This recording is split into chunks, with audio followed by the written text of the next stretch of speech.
Injil menurut Yohanes. Kitab ini adalah salah satu catatan mula-mula tentang kisah hidup Yesus, dan pada bagian akhirnya kita dapati bahwa kitab ini ditulis oleh salah satu murid terdekat Yesus, yang disebut murid yang dikasihi Yesus. Dia sendiri berkali-kali muncul dalam kitab ini, dan ada beberapa perdebatan yang membahas apakah kitab ini ditulis oleh Yohanes anak Zebedeus, salah satu dari 12 murid, ataukah Yohanes lainnya yang tinggal di Yerusalem dan selanjutnya dikenal dalam gereja mula-mula sebagai penatua Yohanes. Siapapun Yohanes yang dimaksud, kitab ini sendiri mencakup kesaksian saksi mata pribadi penulis dan telah disusun dengan sangat cemerlang, dengan tujuan yang jelas yang ditulis di akhir kitab ini. Yohanes berkata bahwa kisah ini ditulis supaya kamu percaya bahwa Yesuslah Mesias dan supaya kamu oleh imanmu memperoleh hidup dalam namanya. Yohanes percaya bahwa Yesus yang kita baca dalam kitab ini sungguh hidup dan nyata, dan dia dapat mengubah hidup kita selamanya. Rancangan kitab ini sungguh mengagumkan. Paruh pertamanya dibuka dengan pendahuluan yang puitis dan sebuah kisah pendek yang kemudian diikuti dengan kumpulan besar kisah tentang Yesus yang mengadakan tanda-tanda ajaib yang menimbulkan semakin banyak pertentangan. Semua memuncak dalam mujizat terbesarnya, kebangkitan Lazarus, yang menciptakan pertentangan terbesar seiring para pemimpin Israel memutuskan untuk membunuh Yesus. Hal ini diperkenalkan pada paruh kedua kitab ini. Bagian ini berfokus pada malam terakhir Yesus dan kata-kata terakhirnya untuk murid-murid yang diikuti dengan penangkapan, pengadilan, kematian, dan kebangkitannya. Kitab ini diakhiri dengan sebuah epilog.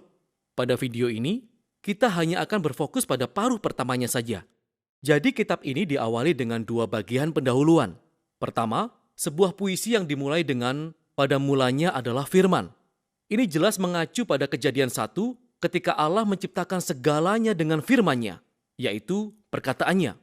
Adapun perkataan seseorang terpisah dari orang tersebut, namun adalah perwujudan dari pikiran dan kehendak orang tersebut. Oleh karena itu Yohanes mengatakan, firman Allah bersama-sama dengan Allah, yakni yang terpisah dari Allah. Tetapi firman itu adalah Allah, karena firman itu ilahi. Dan ketika kita merenungkan pernyataan ini, selanjutnya dalam puisi ini kita mendengar bahwa perkataan ilahi ini menjadi manusia di dalam Yesus. Kemudian Yohanes melanjutkan dengan membawa kita kepada kisah di Keluaran, yaitu bahwa Yesus adalah tabernakel Allah di tengah-tengah kita. Hadirat yang mulia dan ilahi yang melayang-layang di atas tabut perjanjian Allah itu menjadi manusia di dalam Yesus, yang membawa kita pada pernyataan terakhirnya bahwa pribadi Allah Israel yang esa dan sejati itu terdiri atas Allah Bapa dan Anak, yang telah menjadi manusia untuk menyatakan Bapa kepada kita. Sekarang, seiring kita menimbang-nimbang pernyataan-pernyataan yang mencengangkan ini, selanjutnya kita lalu mendengar kisah tentang bagaimana Yohanes Pembaptis pertama kali bertemu Yesus, dan kemudian membawa orang lain menemuinya dan menjadi muridnya, dan satu demi satu orang-orang berjumpa dengan Yesus. Mereka menyerukan pemikiran mereka tentang siapa Yesus itu, dan dalam satu pasal ini, Yesus diberikan 7 gelar. Adapun gelar-gelar ini mempersiapkan kita kepada kecintaan Yohanes terhadap 7 gelar dalam merancang kitab ini. Namun keseluruhannya juga menciptakan sebuah pernyataan bahwa Yesus dari Nazaret yang sepenuhnya manusia ini adalah Raja Mesianis. Dia adalah guru atas Israel. Dan dia adalah anak Allah yang akan mati bagi dosa-dosa dunia. Nah, ini adalah pernyataan yang besar mengenai seseorang dan Yohanes akan terus mendukung pernyataan ini melalui kisah-kisah dalam pasal 2 hingga 12. Semuanya memiliki pola mendasar yang sama. Yesus akan mengadakan sebuah tanda atau membuat sebuah pernyataan mengenai dirinya. Dan ini akan berakibat kesalahpahaman dan pertentangan. Jadi pada akhir setiap kisah, orang-orang dipaksa untuk membuat sebuah pilihan mengenai siapakah dia menurut mereka. Bagian pertama memperlihatkan bagaimana Yesus menemui 4 institusi klasik Yahudi. Dan dalam masing-masing peristiwa, Yesus menunjukkan bahwa dialah perwujudan yang dimaksud institusi tersebut. Jadi Yesus sedang berada di pesta pernikahan dan mereka kehabisan anggur. Lalu kemudian Yesus mengubah air di tempayan-tempayan besar, kira-kira 120 galon banyaknya, menjadi anggur terbaik yang pernah ada. Dan kepala pelayan berkata kepada pengantinnya, "Engkau telah menyimpan anggur terbaik untuk akhir pesta." Ini tentu saja benar. Namun Yohanes juga menyebut mujizat pertama ini sebagai tanda Yesus yang pertama. Dengan kata lain, ini adalah sebuah simbol yang menyatakan sesuatu mengenai Yesus. Jadi, seperti yang dikatakan Yesaya bahwa kerajaan Mesianis akan menjadi seperti pesta besar ini, dengan banyak anggur terbaik. Tanda mujizat pertama ini menyatakan kemurahan hati dari kerajaan Yesus. Selanjutnya Yesus pergi ke bait Allah di Yerusalem, tempat di mana surga dan bumi bersatu, dan Allah akan menemui umatnya. Dan Yesus menegaskan otoritasnya atasnya, mengusir semua pedagang, menghentikan persembahan korban bakaran, dan ketika para pemimpin bait Allah menegurnya, dia berkata, "Rombak bait Allah ini, dan aku akan membangunnya kembali dalam 3 hari." Yesus sedang menyatakan bahwa kematiannya sebagai korban persembahan yang akan tiba adalah di mana surga dan bumi akan benar-benar menyatu. Tubuhnya yang akan dibunuh merupakan kenyataan yang dimaksud bangunan bait Allah. Kemudian Yesus terlibat percakapan sepanjang malam dengan seorang rabi bernama Nikodemus, yang mengira bahwa Yesus sama saja seperti dia, yaitu satu lagi rabi dan guru bagi Israel. Akan tetapi Yesus mengatakan bahwa Israel membutuhkan lebih dari sekedar guru dengan pesan yang baru. Israel membutuhkan hati yang baru dan hidup baru. Atau dengan perkataannya, tidak ada seorang pun yang bisa menjadi warga kerajaan Allah kalau dia tidak dilahirkan kembali. Yesus percaya bahwa manusia terperangkap dalam jaring egoisme dan dosa yang menyebabkan kematian. Namun dia juga tahu bahwa Allah mengasihi dunia ini. Jadi Yesus hadir untuk menawarkan kelahiran baru, kesempatan baru dalam hidup. Dari sini, Yesus pergi ke arah utara dan berhenti di sebuah sumur keramat. Lalu terlibat percakapan dengan seorang perempuan Samaria, seorang non-Yahudi, dan mereka mulai berbicara tentang air, yang kemudian dipakai Yesus sebagai metafora tentang dirinya. Yesus berkata bahwa dia ada untuk memberikan air hidup yang dapat menjadi sumber hidup kekal. Adapun dalam kitab Yohanes, istilah ini merujuk kepada kualitas hidup baru yang diisi dengan kasih Allah yang abadi dan merupakan hidup yang dapat dimulai sekarang dan berlangsung hingga masa mendatang. Setelah ini Yohanes telah menyusun kumpulan kisah lainnya yang terjadi pada 4 hari besar keagamaan Yahudi atau hari raya.